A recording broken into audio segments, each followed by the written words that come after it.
आज हामी चाहिँ दसैँ आएको बेलामा पारीको गाउँमा चाहिँ छेवर हाम्रो चाहिँ आफन्तै पर्नुहुन्छ अरे।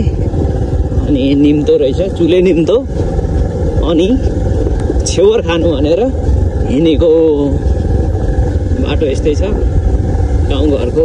तर यतिको त धेरै राम्रो बाटो, पुरै हिरो बनेर अब हिँडेको छ। सोचिनेहरू यसो छन् भने चाहिँ यसो हेरिदिनु पऱ्यो दसैँको माहौल बेलामा भनेर चाहिँ अब हिरो बनेर हिँडेको छ। फुल झर्नै छ है फेरि यहाँ त। यो खोलाको नाम चाहिँ वाचिम्ले खोला भन्छ। पानी चाहिँ जुत्तामा चाहिँ पस्ला जस्तो भयो होइन, सही लाउनु रहेछ। छोङटेन भन्दो रहेछ है त्यसलाई चाहिँ। चोलन्तीलाई छोङटेन पनि भन्छ। ठाउँ ठाउँमा त पुरै हाइवे छ त हो। पुरै जङ्गल चाहिँ अब यो लकडी बेचेर चाहिँ सखाप बनाउनु हो अब आजभोलि चाहिँ।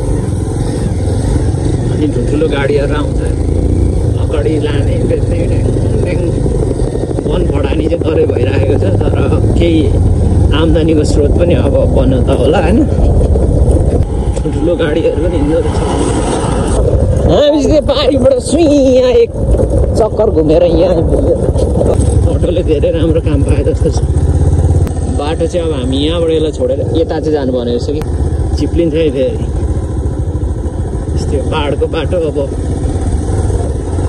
दुःख सुख हिँड्नै पर्ने हुन्छ। उकालोमा निस्किँदा त चर्कै पर्ने खालको रहेछ हौ। ल हामी चाहिँ आइपुग्यो होइन। अब आएर चाहिँ कारचोकरमा आएर अब यस्तो खानुपर्ने हुन्छ है। ट्याक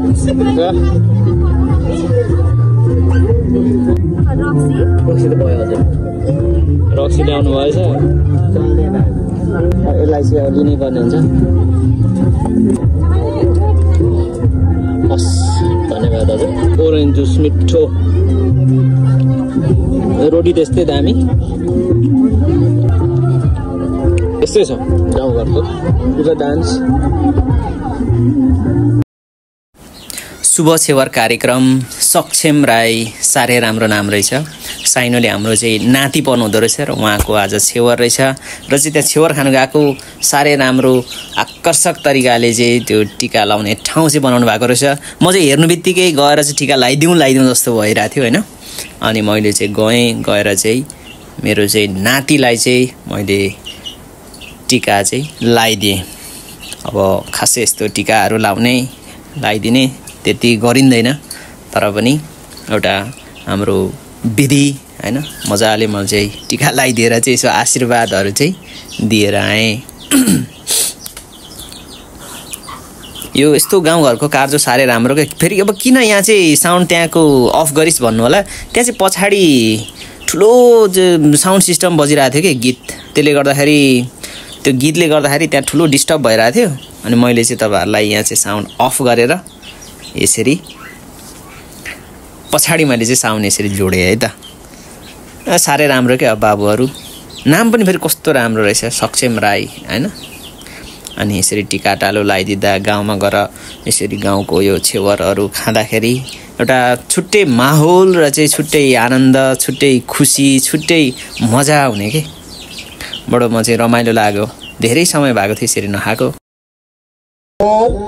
हजुर तपाईहरु जति पनि ननाता दर दाजुभाइ हुनुहुन्छ खानाको लागि उता भान्सातिर गइदिनु हुन अनुरोध गर्दछु। ल खाना खाने टाइम भयो अरे, माथिबाट माइकिङ भयो। अब चाहिँ हामी खाना खानु लाग्यो। कता छ? भतेर माथि रोडतिरै होला।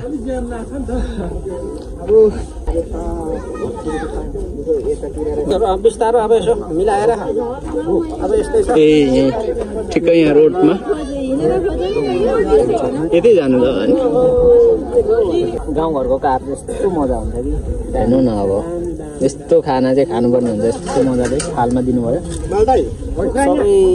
सबैजना दुईपट्टि चट्ट बसेर खाना हेर्नै मजा आयो क्या। अब सबैजना सँगै बसेर खाँदाखेरि होइन।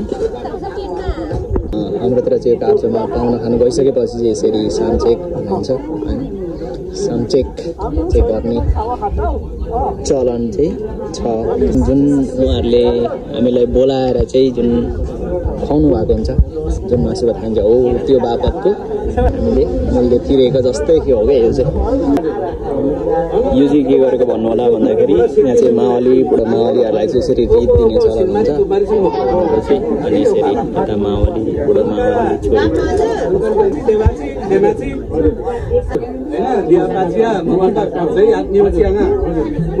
छोरी यता चाहिँ बुढो मावली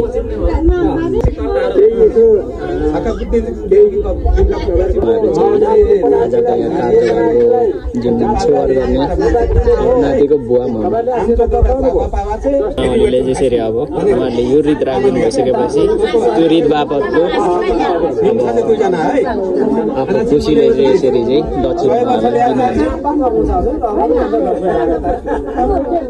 यो चाहिँ हाम्रो संस्कार अब यसरी नै हुन्छ।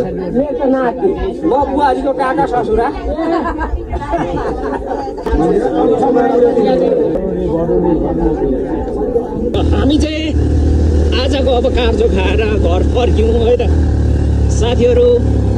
धेरै समयपछि आज चाहिँ गाउँको छेवर खाइयो। हामी चाहिँ बुढो मावली पढ्दो रहेछौँ होइन, बडो मजा आयो सबैसँग बसेर यसरी खाँदाखेरि।